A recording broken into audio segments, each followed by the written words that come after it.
Kone mwana michezo, karibu kwa mara nyingine. Hii ni namba 10 ya TVE na kituo ambacho tunaweka kambi hivi sasa ni Kickoff number 3. Tunatazama taarifa ambazo zimeandikwa kwenye magazeti. Na hapa tuna gazeti la Mwana Sport ambalo jenyewe ni kukata kiu ya michezo na burudani. Hilo ndo jukumu lake mama. Taarifa ni nyingi. Simba Sports Club yajiandaa kwa penati kwa maana michuano ya kimataifa, ni moja taarifa ikiwa imeandikwa hivyo. Lakini kama ambavyo unaona kuna nini Azam FC, mbona wao tu? Hilo nao ni swali ambalo limeandikwa hapo. Mastaa bara kubeti, mazito ya ibuka. Hizi taarifa za kubeti nazo tutazitazama. Lakini saba kufumua kikosi cha Yanga, na yenyewe ni wachezaji ambao wametajwa.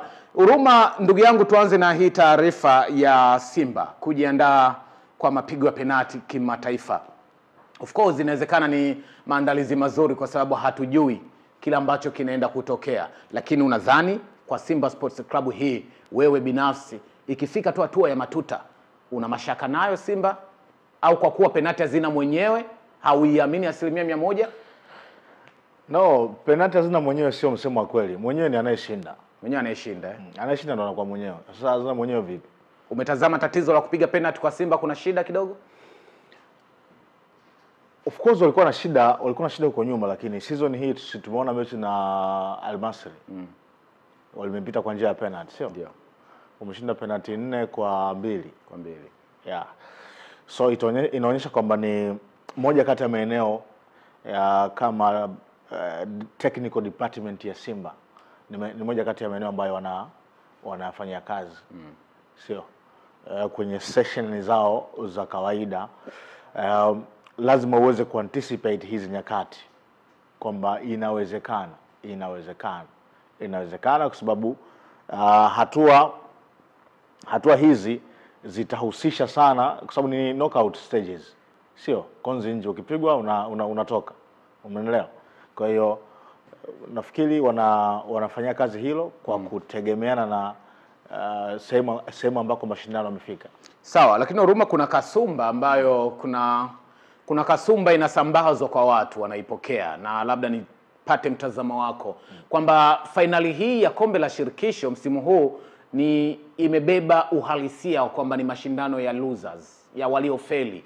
Ndio maana imewakutanisha wanaocheza finali, mmoja kamaliza nafasi ya 3 kwenye ligi yake kwa maana ya ligi kuu ya Tanzania bara, na Berkane vile vile alimaliza kwenye nafasi hizo kule Morocco. Maana yake inabeba uhalisia. Wanakutana finali timu ambazo zilifeli kwenye ligi zao za nyumbani. Ina mantiki hii hoja ni mashindano ya losers, ya waliofeli, kwa sababu hakuna hata mmoja alimaliza kwenye msimu wake akiwa wa kwanza wala wa pili wanaocheza finali hawa. Hujakutana nayo hiyo kauli au wewe unashangaa ninayeuliza? Nafikiri kila mtu atachanganyikiwa kwa wakati wake. Unamaanisha nini?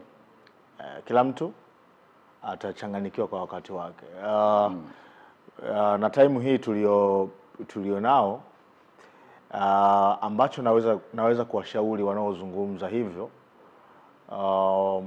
ni kuendelea kuongeza maombi tu. Ni kuendelea kuongeza maombi, labda waunganishe wachungaji, sio? Waganga, wadawa za jadi, sio? Yaani watafute kila silaha ambayo inawezekana kumzuia Simba asiweze kuchukua kombe la shirikisho. Kuna watu hawapendi Simba. Ndio kitu peke yake hicho ambacho kuna watu hawapendi Simba awe bingwa ndani ya nchi. Sasa mtu anaanza kuleta story kwamba hili ni kombe la losers. Huyu ni mtu ambaye ni kama mfamaji, is it? Unajua ukitaka kufa na maji unajaribu kutafuta chochote, sio? Yaani kushika popote ili usiende na maji. Lakini sio kwamba kwa sababu anacheza Simba alimaliza nafasi ya 3, Berkane alimaliza kwenye nafasi hizo kwenye ligi yake, tafsiri yake ni kweli walilose. Yaani kuwa walishindwa kuwa mabingwa wa kwenye nchi zao, ndio maana wamecheza kombe la shirikisho na wameenda kucheza finali. Oruma, ukiwa mwanamichezo, you don't say it kwamba ni losers. Let's say kwa mfano kwenye ligi labda una timu 16, timu 20. Is it? Una timu 16 labda, au timu 20, au ligi nyingine ina timu 18. si ndio? Ndio. Kwa hiyo you want to tell me kwamba kwenye msimu anayefanikiwa ni yule tu anayechukua kikombe mwishoni. Timu zingine zote zinakuwa zimefeli. Siamini hilo binafsi. Yaani binafsi siamini hilo. Kwamba timu 16 ile moja bingwa, wengine wote wamefeli. Yaani wengine wote wanakuwa wamefeli. La hasha. Si umeelewa? Sasa unafikiria hawa watu wana akili sawa sawa au wanajaribu kujitoa akili? Kwa sababu unaweza kuwa na akili alafu ukawa unajaribu kujitoa akili makusudi. Si umeelewa? Nakuelewa. Ndio nikasema inawezekana ni ile kutafuta unazama sasa utafute sehemu ya kushika. Is it? Kwa sababu kwa ilivyo msimu huu kwenye mpira wetu, kama Simba atatoa kombe la shirikisho, ndio manake hakuna timu yoyote ya nyumbani hapa ambayo inaweza kuyafikia hayo mafanikio ya Simba. Yaani hata kama ukitoa ligi, ukitoa na kombe la shirikisho la CRDB, kama Simba akitoa CAF Confederation Cup, manake hakuna timu yoyote ambayo inaweza kufikia hayo mafanikio ambayo Simba wameyafikia. Sawa. So naona kama watu wameanza kujiandaa kisaikolojia mapema. Bwana, 7 kufumua kikosi cha Yanga, na kifuatilie taarifa kiundani zaidi unapata picha ya kile ambacho kinaendelea pale Zanzibar, kwa namna ambavyo rotation inafanyika. Kumbe mwalimu ama benchi la ufundi linatumia mashindano yale kutazama wachezaji ambao pengine wataagana nao kwenye dirisha kubwa. Gazeti la Mwana Sport limethibitisha hilo kwamba 7 kufumua kikosi cha Yanga kutokana na muendelezo wa mashindano yanayoendelea, lakini na msimu mzima kwa kile ambacho kimefanyika. Hivyo basi huenda wachezaji, ndio maana kumbe mechi ikiisha wameshinda, wachezaji wanadondosha machozi, wanalia kwa sababu walikuwa wanacheza kwa pressure, hawajui kesho yao kama watabaki. Kwa maana ya Msheri jana amedondosha machozi kama ndoo hivi. Dickson Job. Dickson Job ni mahaba kwa kijana wake, lakini kwamba ataachwa naye anachinjwa kwa sababu hakuwepo kwanza mchezoni, alikuwa benchi. Yeye kalia tu kumsupport kijana wake. Sasa nimeleta kwenye context ambayo umezungumza ya kulia. Sasa ndio nikamwambia na Dickson pia naye kalia. Kwa hiyo naye hana uhakika wa maisha msimu ujao. Kwa sababu Inonga pia anatajwa pale. Kama anakuja Inonga Baka pale Yanga, nafikiri si yoyote yule anaweza akatoweka. Kwa anaweza akawa yupo kwenye shilingi. Nafikiri Dickson hana wasiwasi na nafasi yake. Ameendelea kuwa bora kwenye kikosi cha Yanga. Na sijaona kokote ambako ame drop kiwango chake. Kwa hiyo sioni kama ni mtu ambaye anapaswa kuwa wasiwasi na nafasi yake kiwanjani. Abu Msheli, yes, unaweza ukafikiria hivyo. Lakini unawaza kwa sababu tayari ziko tetesi kwamba inawezekana Jigi akamfuata Nabi. Yes. Tetesi hizo zipo. Kwamba inawezekana Jigi akamfuata Nabi. Si ndio tayari Amos yupo kutoka Singida? Si ndio golikipa Amos yule kutokea Singida ndo anaenda kuingia pale. Anaenda kuingia pale. Yes. So most probably Abu ataendelea kuwa golikipa ambaye anamsupport golikipa namba 1. Sio ambaye ataletwa. Kwa nafikiri hata yeye hana pressure ya Abu Talib Msheri. Kati ya Komen na Abu Talib Msheri yupi ambaye anatakiwa na pressure kubaki au kuondoka? Labda Komen, lakini Abu nafikiri hana pressure ya Sasa hawa gazeti la Mwana Sport linasema ni wachezaji 7 huruma. Hao 7 wanafika Yanga ambao wewe mwenyewe ukipiga mahesabu hao 7 wa kuwaondoa Yanga. No, labda 7 wanajumuisha na wachezaji ambao tunazo tetesi kwamba madili yao yamekwisha kukamilika. Kwa maana ya Azizi Ki. Yes. Mzize tumetajua Faransa anaenda. Mzize, Jigi Diara, Aucho. Maana kuna wachezaji viungo wanatajwa mbadala wa Aucho.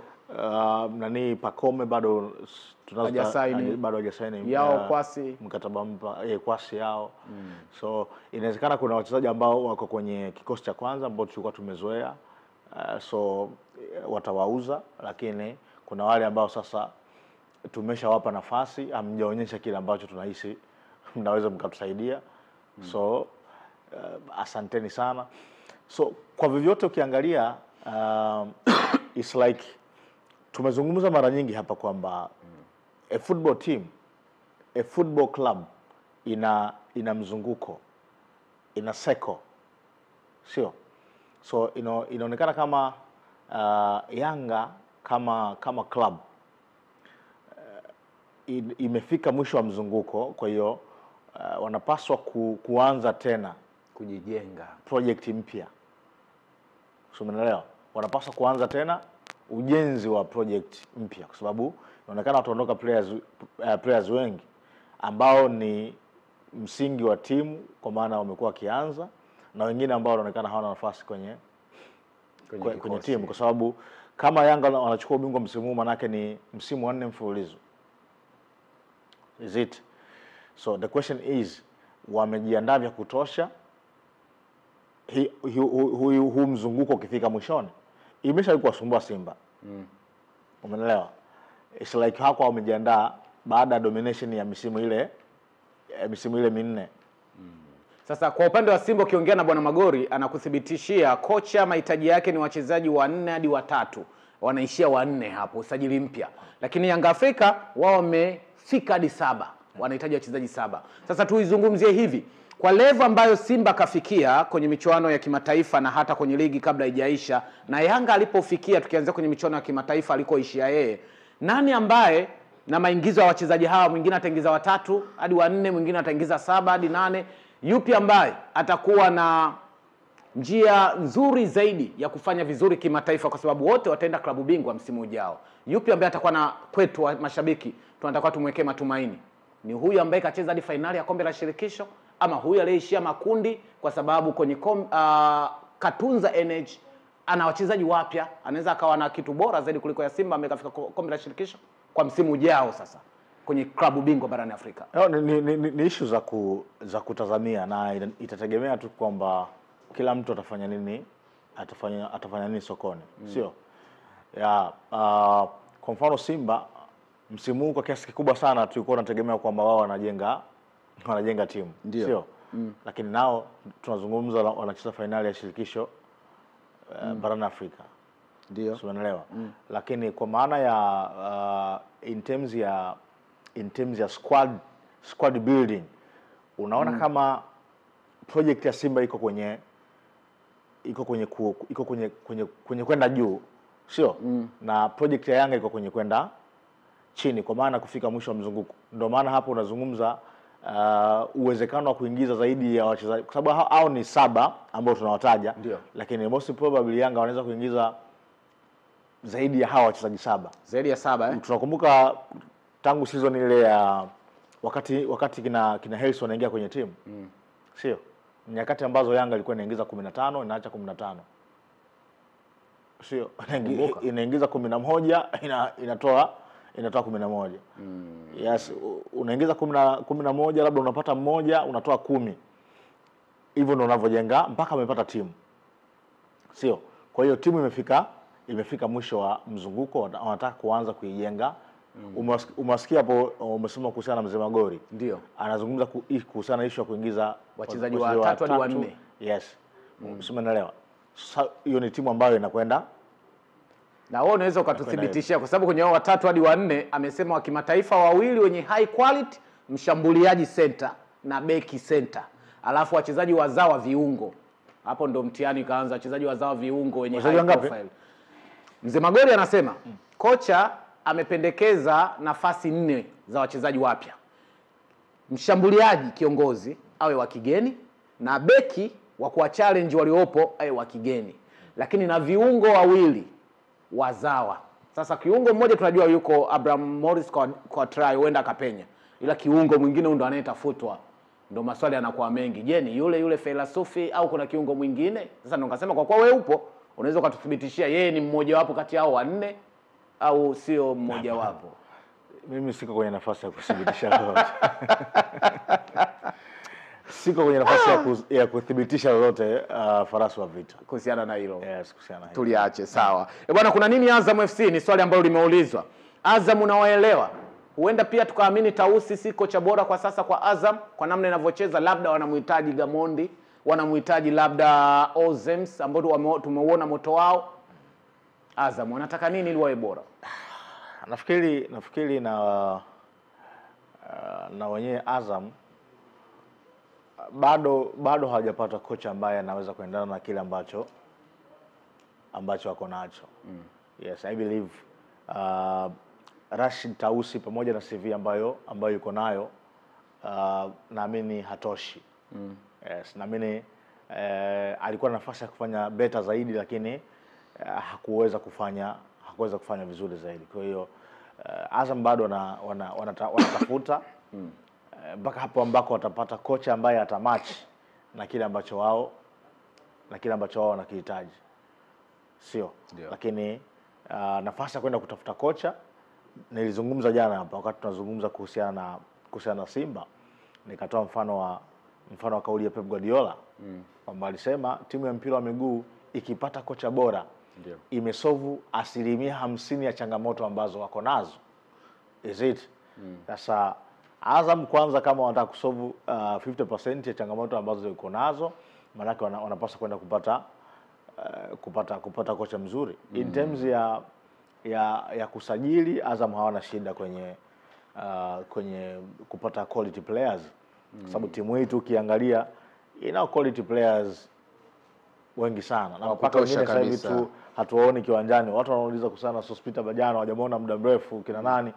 So ni timu ambayo ina quality players, lakini naamini bado kwenye technical bench hawajapata vya kutosha. Lakini labda pia kwenye management yao wanapaswa kufanya assessment ya vitu viwili vitatu, kwa sababu mafanikio ni combination ya vitu vyote: management, technical bench na wachezaji. Kwa hiyo kuna vitu ambavyo wanapaswa kuvitazama. Sawa, bwana Master bara kubeti mazito ya ibuka. Hii taarifa kuthibitisha kwamba wachezaji wanabeti ndio bado hajajulikana bado. Maana wameendelea, taarifa za wachezaji kubeti zimezagaa sana. KMC walisema wao na nani? KMC walisema kuna mchezaji anabeti. Kiongozi na mchezaji walisema anabeti. Sasa imekuwaje? Mbona changamoto zimekuwa kubwa? Hii inaweza ikachafua brand ya ligi yetu, kwamba sasa ikafikia ligi yetu ikashushwa thamani kwa sababu ya visa kama hivi, rushwa, sijui mara watu wanabeti. Nafikiri ni kitu ambacho kipo. Unajua hivi vitu vinazungumzwa ni kwa sababu hawa wachezaji hawaishi kwenye sayari tofauti na sisi. Is it? Hawa wachezaji ni washikaji zetu. Ndio. Kwa hiyo tunaishi nao kwenye maisha yetu haya ya kila siku.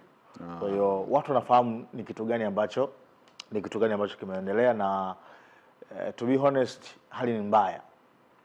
Umeelewa? Hali ni mbaya kwenye ligi yetu. Hali ni mbaya. Wachezaji, viongozi, waamuzi wanatia mizigo. Umeelewa? Wanatia mizigo. Kwa hiyo nafikiri sasa ni issue ya mamlaka kuweza kuingilia kati, kuweza kurescue hii situation.